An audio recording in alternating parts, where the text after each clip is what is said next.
Hi, She 2.0 listeners. This is Ramona. And this is Jackie. Jackie, so we've talked a lot about aging skin in our podcast. And, we're always on the hunt for new products that could potentially help us. And so today we have a guest to talk about what happens to our aging skin and a product that could potentially help us. Absolutely. So I think you and I were really excited about this episode and the hope that it gives us for the sagging and the crow's feet, because Ben Pisarevsky is a brand and sales director, and he works with DeLon Laboratories, and they do a lot of research and they create products for Biosheer.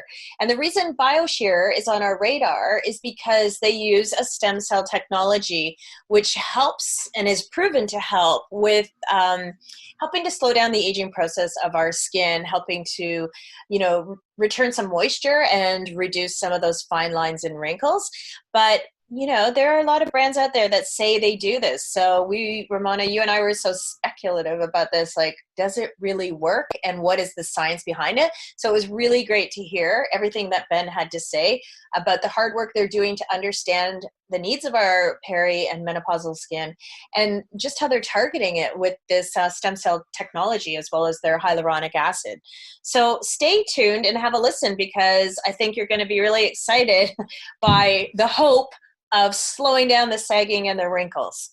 Yes, so have a listen to Ben Pisarevsky and Biosheer. Welcome, Ben, to She 2.0. Thank you.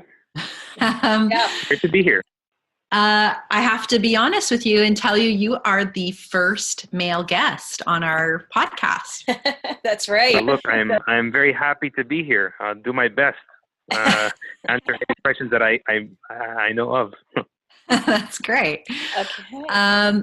So, a lot of us are concerned about our skin, like particularly around menopause. We notice some changes to our skin as our hormones levels plummet. So thought it would be a good idea to sort of bring you in and chat about what those changes are to begin with. Mm-hmm. So just the first thing I'd like to say is that what we do here is we are a team of incredible researchers, chemists, scientists, formulators, and we research on a regular basis pain points that come for women, for men, for mothers, fathers, anyone where there is a product pain point or a consumer pain point. And we try to get into the mind of that consumer, if we aren't already, and to try to sensitize ourselves as much as possible to their quote unquote struggle or pain points or issues. Now, when we talk about menopause, there's menopause, right? And then there's perimenopause. Mm-hmm. Perimenopause, when we enter it, estrogen production diminishes and decreases substantially, while androgen levels, hormones, they stay constant. Now, what ends up happening for most people, it seems that the common side effects include, and we're going to focus completely on the skin in terms mm-hmm. of the menopause and the hormone imbalance or fluctuation changes, how that it affects. I'm going to focus primarily on the skin.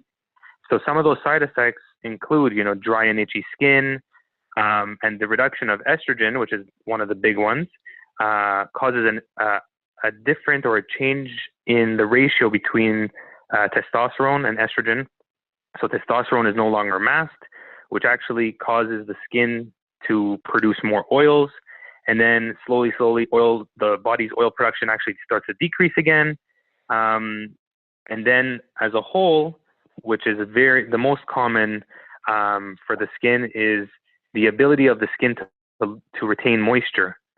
And that's what causes quite a few of the side effects or the pain points, as we like to call it, that many women end up facing. Yeah, I would actually, being postmenopausal, I would say that I've noticed all of those changes in my skin, and my skin is very different today, in my early 50s than it was in my 30s or even my 40s. So everything you're saying is ringing bells for me right now. So Ben, knowing that these changes are going on in our skin, it's got to be, it's got to be quite a feat to try to figure out how to target those changes. I know we can't reverse aging, but what can we do about that? And can we reverse aging? So I wish, my gosh, if we've discovered that one, we would have a very different conversation. I guarantee that. But so as women enter perimenopause, mostly the skin will start to experience loss of collagen. And many people, that's one of those key words that rings bells all day long. People are ingesting collagen. They have collagen-rich soups to get their collagen levels boosted because there's all kinds of benefits. But for the skin's purpose, collagen is critical for retaining moisture and elasticity of the skin. Now, in perimenopause, the loss of collagen is apparent. It happens quite a bit. And as everyone gets older, it just gets kind of lower and lower and lower levels. Also, the skin itself becomes thinner. So the skin starts to thin out. And then finally, skin dryness. So without collagen, it goes hand in hand with skin dryness. Now, what you can do to help with that, how do you target those? It's a challenge. It's quite a challenge because, again, there's ways to do it, which I'll talk on maybe a little later, but that you can do it more for a superficial or a quick fix. And then there's ways that take a little bit longer, okay, and more of an investment, but that can lead to much better results longer term, and overall. So what are the most common areas where we can expect to see these changes? Yeah, absolutely. So for us, we know that around the neck, the jawline, the cheeks and the upper lip is what we call the critical zones. That's for perimenopause primarily. And of course, fine lines and wrinkles. That's as we age, fine lines and wrinkles it's part of getting older. But once menopause hits, then you start to see those lines intensify. Wrinkles start to become more and more pronounced. Crow's feet around the eyes become more pronounced, and above the upper lip, they start to form as well. So that's really the areas of as we like to call them. We call them critical zones. What about, Ben, the eyelids? Like, I've been having a lot of conversations with women in my age group around, our eyelid skin becomes crepey. We lose some of that muscle tone. So I feel like our eyebrows start to kind of come down a little, which can cause that sort of sagging look on our eyelids. Is that also something you consider to be one of those critical areas? It's not as critical because it's not what people are focusing on as much, because when we look in the mirrors, we're looking at those things that are hitting us right away. And for us, the eyelid area is kind of the secondary. Once certain problem areas are less apparent or less problematic for whoever it is, then they start noticing, okay, wait a minute, I have this, and then I have, a little bit could be made a little bit better here, a little tighter there. But it is absolutely, it's part of the same package. It's all the hormone fluctuations, and the getting older. Yes. And it sucks. Yeah. so one thing I will say, I think I've tried pretty much every product on the market to rage against aging. And it can be really hard to understand, as a simple consumer and maybe someone who doesn't work in the beauty industry, can actual creams and potions, can they actually have any impact on, the collagen loss? Can they actually help to rebuild it? Can they help to add suppleness and plumpness back up to those areas, or are we being fooled? So it's kind of yes and yes, where the right target or the right product or the right company that knows what they're doing behind it will not mislead the consumer, or not even the consumer, with the users, okay, their target market, and the ones that are kind of selling you the snake oil or are the ones who say, use the word, repair. Right. For us, that's a word that is very, very tricky. It's a tricky term because when people think repair, they think cure. Yes. It's a cure to my ailment or whatever it is.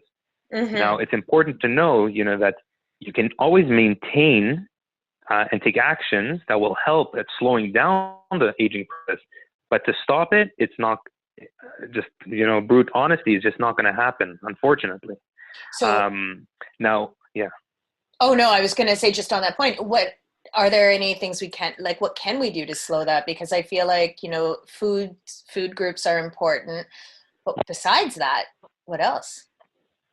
Of course. So one very important thing that I think a lot of the population in general don't understand about collagen is that the skin doesn't absorb collagen from the outside. That's why there's collagen injections, there's collagen supplements, there's collagen-rich foods, because it has to come kind of either forcefully injected, or from within, and that way it boosts from within.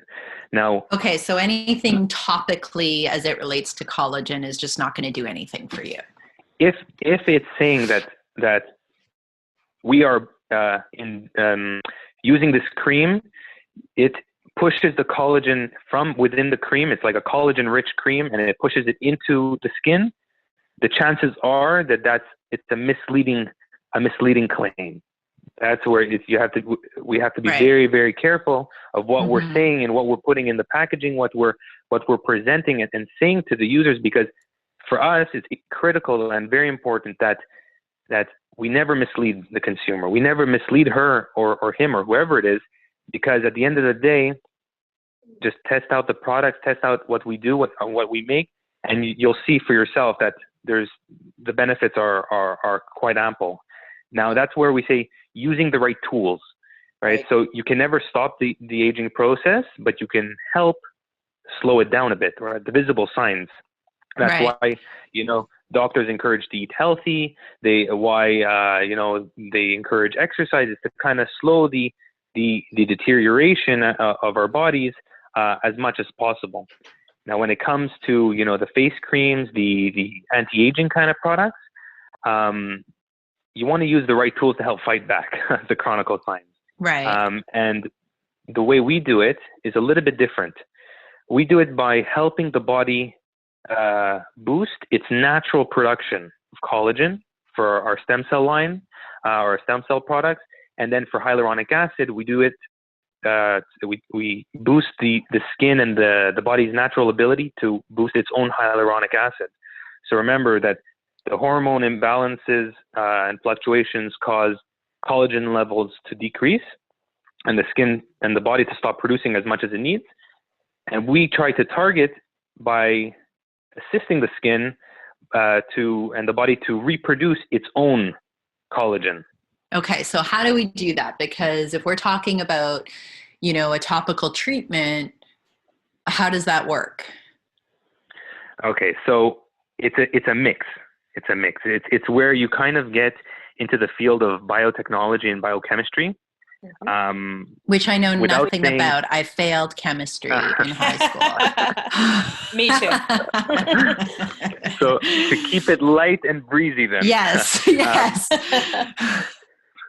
Biotechnology is basically technology that uses biological systems and organisms and living parts of the world. So in our case, when we're talking the biotechnology, it would be the stem cell itself. And I'll explain what a stem cell is, just so that we can get that full picture. And then just to clear the other side of the table, and biochemistry is kind of the application of that stem cell or that biotechnology into a product, into a different form that can benefit whatever its purpose is. And in our case, it's a cream or a treatment. So stem cells is a very tricky thing. It has a lot of negative connotation. People think that it has it's a very controversial topic. You know, when I had my son, they asked my wife and I, say, hey, do you guys want to save the umbilical cord, because in case, goodness forbid, something was to happen, we can use those stem cells, and so on and so forth. The way they explained it kind of flew over my head, but yeah, me too. It kind of has, it has that kind of scary connotation. So yeah, and I think that's. Sorry, I was just going to say, I think that's really important to note as well, because I think when people hear stem cell, they automatically go to like the human way of getting stem cells, like from an umbilical cord or some sort of other human tissue. But that doesn't necessarily the case when we're developing products. You can get stem cells from other living things, like plants and that sort of thing, right? Absolutely. And just so people know what stem cells are just like any cell in the body, just without a role. Think of it like a soldier who hasn't been told what to do yet. So as the human develops, right, or as the baby develops, they have plenty of stem cells in the womb that they haven't been given roles. And as they develop, those stem cells are given role. Okay, you are going to be forming the skin, and you are going to be forming the brain, and you are going to be forming the bones, and then they just repeat and repeat and repeat. And that's why they're great, you know, when people inject them into their joints for cartilage, because these stem cells have no roles, and then they get to an environment where all their friends are kind of producing cartilage, and then they say, okay, me too, kind of thing. And they get that role that's assigned to them, and that's where human stem cells are, like you mentioned, they come from the embryo, or they come from the umbilical cord. And then, like you mentioned, plant stem cells is the perfect alternative, because plant stem cells are quite more versatile than human stem cells or animal stem cells. Plant stem cells, they are always able to adapt to what's needed from the plant. So that's why you'll see a stem turn into a root, and a root will turn into a stem, and a stem turn into a leaf, and a leaf grows the stem and the root, because they're adapting to what is needed of them. And that's why for us, we said, hey, this is the perfect type of stem cell. It's obviously non-controversial, being coming from plants. There's abundance of it. There's no problems around that. And they adapt very well. So when fused with the right boosters, right, with peptides, with vitamin C, with different ingredients that are so beneficial for the skin, when work together, they work as a team to kind of boost the stem cells to perform as best as possible.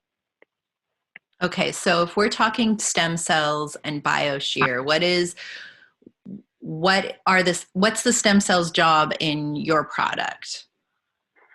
So we use Swiss apple stem cell extracts. The plant, the type of apple is called the Malus domestica, and the benefits from this specific stem cell have been proven in our circles to have phenomenal work. Just alone, just them by themselves, they have the ability to help reduce the visible signs of aging, like from crow's feet and fine lines and wrinkles and tightened skin. But for us, that's not good. That's why we boost them. We use peptides that absorb easily into the skin. The stem cell's job, once it's absorbed, and with the peptides and the rest of the ingredients, they actually start the stimulation of the skin's natural production of collagen. That's where what we were aiming to do, because one of the symptoms, or one of the, I don't like the word symptoms, but one of the downsides of menopause is collagen levels drop. So by finding a way to naturally produce that collagen level, that's where you get longer and better lasting results. And that's exactly what we were able to achieve through decades of research and consumer data and pulling what people are looking for. Where are the pain points? What are their issues with, with the other brands? What do they love about other brands? What do they love with this product? What do they hate with that product? And then pushing the stem cells in there. So Ben, a question is, I think a lot of women, have a really good skincare regimen. But one thing I've learned is, you can have the best product on the market, but there are certain things you have to do to prepare your skin to be open to receiving the product, right? Like to get the maximum benefit. However, like exfoliation would be really what I'm talking about there. But when we get older and our skin starts to dry out, do you still recommend, before you apply the product, to exfoliate, or can that cause more drying? Or because our skin becomes very confusing for women at this age. So our recommendation is always to wash, whether if it's an exfoliant.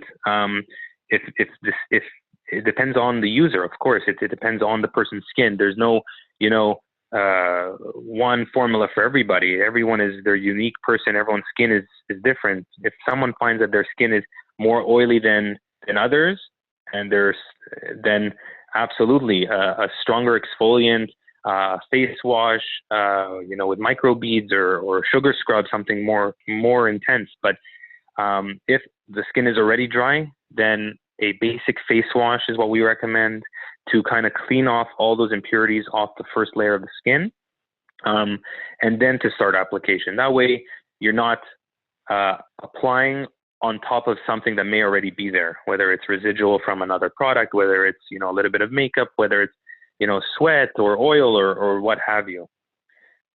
Okay, yeah, that makes sense. And when you start a skincare routine like this, like Ramona and I are new to Biosheer, and the products are beautiful. They're very silky and smooth, and they don't have a really perfumey smell. But now that, like, if we look at starting this new routine with stem cell, which we're excited about, what is the best way to approach it? Is it like, I would assume that the longer you use the product, the more time it has to work and show some results. But what can women expect? Like, if we start using it tomorrow, would we see some sort of a difference in a month, in a couple of days? Is this like something that you? Yeah, I'd love to hear. I'd love to hear like around like when you did your research and you developed the product, and clearly, there's testing involved with all of this. Like what was sort of the roadmap in terms of like, what was the demographic of women that you were testing the product on, and like how long were you seeing, like, or how long before they were seeing results? So incredible question. If I may, I just want to start with one little point before to kind of that will answer that question, or how we came to answer that question. Because to build the path of clinical trials on any product, you kind of have to determine, like you mentioned, what your benchmarks are, or what do you even want to expect? Who are you going to use? Now, our age demographic, or the main users of our stem cell line, is a little bit different than our hyaluronic acid line, and they were both built with a specific target, a specific target, not just in terms of age range, but with specific goals and to achieve.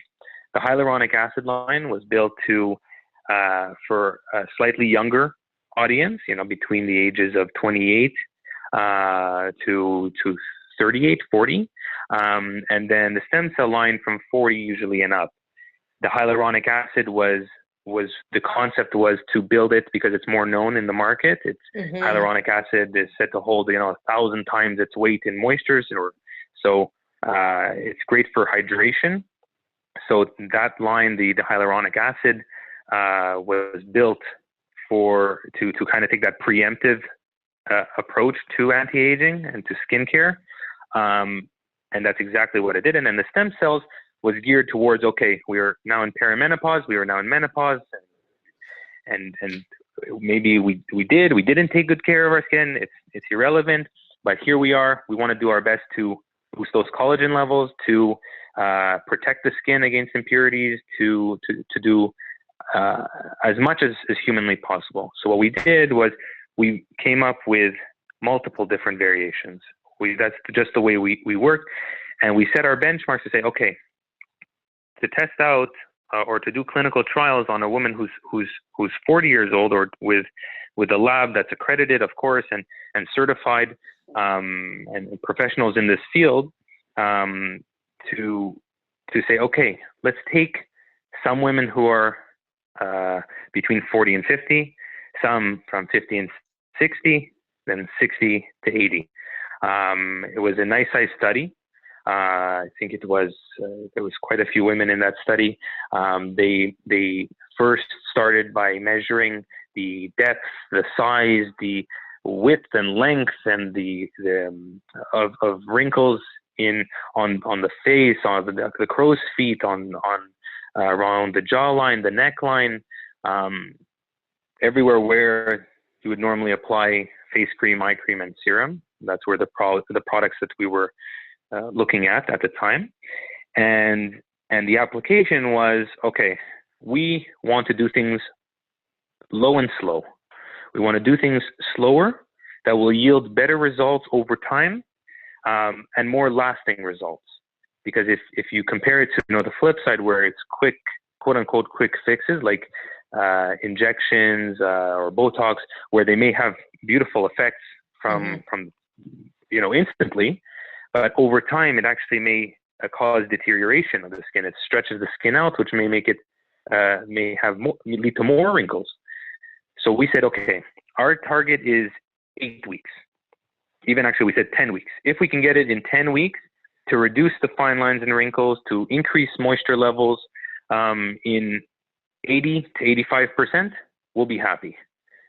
Then the first clinical trials came back. They knocked the results out of the park. Everyone who tried the hyaluronic acid line, we actually had 100% of users on the hyaluronic acid line. They said that moisture was restored to their skin. Every applicant, every user. Oh, we actually had to bring it down. We were completely blown away. Yeah, because you don't want to look too dewy and young. Yeah. Look, we don't want people coming out looking, 10 years old. That's the main. The main. So, and that was the hyaluronic acid line, and the stem cell line was the same thing. We said 80 to 85%. We're at a good starting point. We hit 90, 95, 98, 97%. People reporting not only moisture was restored to their skin, but after 8 weeks, the fine lines and wrinkles were less noticeable. We ended up having the participants in clinical trials end up coming and requesting the product before it was even in the market, because, and I quote unquote, okay, I'm quoting, that the woman said her husband said she's never looked so good. I was like, oh, I wish I can put that on our website, but she said not allowed. Don't you dare. But it was something that for us was a very, very, very good start. It was a very good start. So how long did this trial go for? It went for about 10 to 12 weeks. It was a 12-week program. Okay. And they measured at 4 weeks. Then they measured again at 8 weeks, and then at 12 weeks again. And was there any follow-up, longer term? I'm just curious to say, if women were experiencing such beautiful benefits in such a short amount of time, was there any follow-up, a year or 2 years later, or what have you? We did it on our own, not with the clinical studies, because we asked in the beginning, saying, who wants to be part of this clinical trials, and are you okay with us contacting you, not just the clinical labs, but because that's a finite term, it's 12 weeks or 12-week period. We said, look, is it okay if we contact you after 6 months, after 8 months? And I'd say 90% said yes, and 10% were not comfortable with that. And from those 90%, the moment they all asked us, they said, the moment it's launched, please let us know. And we did, and they're very happy. They're regular customers or regular users of Biosheer. And we have quite a few that started off in the hyaluronic acid and have gone to the stem cell line and the other way around too, because like I mentioned before, everyone's skin is different, right? It's not one size fit all.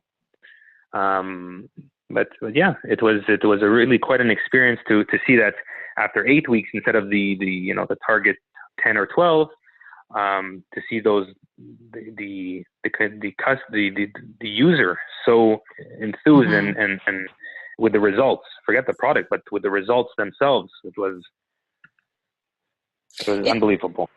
It's very exciting to hear that, because I think the big concern amongst your female consumer is that sometimes brands sort of jump on a trend just to target an emerging audience, and menopause is starting to become more and more spoken about, which is great, but there's not a lot of products on the market for women in this category. And I feel like just the fact that there's a product out there that's using the research to really help target the concerns with skin as it ages is very comforting. Where women, like I said, feel some hesitation is, often we see brands that kind of target us with key messages and not key ingredients. We don't really feel like our needs are being heard or met through the product development. So, the stem cell technology and the hyaluronic acid, obviously, two technologies, if we can call it that, or skincare systems that really do show a difference and show that it can provide some help for aging skin. So I'm really excited by the brand, because I have all of the problems with my skin that you talked about.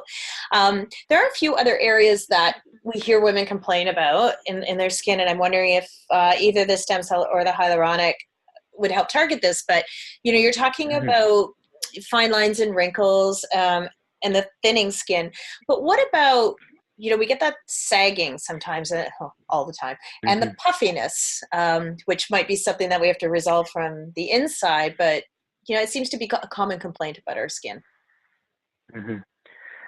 Yeah, absolutely. The sagging is something that's it's quite a challenge to fix with a topical. Puffiness and dark circles, a little bit less of a challenge, or it's still a challenge, but it's less of a challenge than sagginess or sagging. I don't like the word sagginess, but sagging. And many women, or even men at a certain point, but many women will turn to cosmetic surgery. And now what it does is the cosmetic surgeon will use either silicones or hyaluronic acid or collagen to pump up that area that will stretch the skin out, right? And it ends up having no wrinkles, no puffiness, no sagging. It's just as if it was 20-year-old skin. Same thing. It looks identical. Nothing to say. And then over time, and sometimes it can be a matter of a couple of weeks, depending on how quickly the material and how quickly the body absorbs it, or a couple months or 6 months, where the material disappears, the skin has been stretched out a bit more, and ends up having more of that sagginess or puffiness, and those problem zones end up looking kind of to the user worse. Then they get more. That's why Botox injection is that repeat. It's a repeat kind of approach, where it's not just one that's going to solve the problem. And the same thing, not the same thing, but it's similar when we're talking about Biosheer. When we're talking about Biosheer, it's long and slow, but but for different problematic zones, there is improvement. When we're talking about puffiness should be improved. In terms of what we've seen and gathered from the clinical studies on the women that have tried this, from the feedback that we've collected from women who've actually been using it for longer than that, not just in a clinical setting, but on a normal setting where they have other branded products, where they're using, they're wearing makeup, they're not just clinically, a clinical perfect zone, where they're saying, hey, look, our puffiness has gone down. Dark circles around the eyes have become significantly better. And those are, it's very, very, it's great for us to hear. But in terms of sagging, I want to be very careful with that one, because I don't want to promise that it's something that it will guarantee fix. We have gotten testimonials saying it helps, does wonder, but through collagen production, or the skin's natural collagen production that the stem cell line boosts and kind of and pushes the skin to boost its own collagen, the skin tightens up. It becomes more elastic and more tight, so then it can pull that sagging skin to appear less. That's what I can say. Well, and that alone, just that tightening of the skin and reduction of puffiness, that alone can take a couple of years off of our faces, right? Mm-hmm. And all our formulations, whether it's stem cell, everything Biosheer does is we do paraben-free, phthalate-free, sulfate-free, free of toxins, no artificial colors, no fillers in the products. Everything is cruelty-free, so nothing is tested ever on animals, and everything is made in Canada, in Montreal, in a pharmaceutical manufacturing facility, which means that they are held to the strictest standards. So consistency and efficacy is number one concern. That's great. And it's nice to know that it's, manufactured here in Canada as well. So you're supporting Canadian business, right? Absolutely. And the Lawn Laboratories, what they do is they, over 50 years, have been making products, whether it's hair care, skin care, face care, nail care, products for all over the world, for big brands, constantly doing research and development. And they've, over those 50 years, have gathered tens and tens and tens of thousands of consumer testimonials on problem zones, on things they love, things they hate, things they wish there was, anything you can imagine. And for myself, as an integral part of the development of what Biosheer is, and being so ingrained in every step of the way, what was incredible was to read so many of these testimonials. Obviously, I couldn't do it all by myself. We're a whole team. Yeah. And to read what women want, what they're asking for, and where others strive and where they fall short, and to see how think outside the box and see how we can help as a team. And that's where our team and the brainstorming and the research and R&D comes in. Say, what can we do to have as little impact on the environment, to take care of people's concerns, and to have a formulation that addresses as much as possible, as quickly as possible. And so in terms of learning, every day is learning. Every day when I get a consumer testimonial, or I get someone who sends me a personal message, it's a new learning experience. Whether it's somewhere that the product never thought someone would use it, they end up using it and say, hey, it's great for this too. And but other than that, I would say it's a great learning of how everyone is different and how everyone makes the things around them work for them. Mm-hmm. I'm sure there is a lot of learning, because as you yourself are going through the research, you get to see, the common complaints about skin as it ages and changes. And for us, Ramona and I and our audience, we're experiencing it firsthand, and it can be really confusing. So it is good to know, to hear some of the things you said in this podcast about, how there is hope and there is an opportunity to really do some maintenance on our skin, and we don't have to just watch our skin sag away. Of course not. That's why it's one of the things that we say to anyone who asks is, you can't go turn the clock. You can't turn the clock back, but you can slow it down. You can slow it down, at least visually, turn it to reverse the visible signs of aging on a chronological level.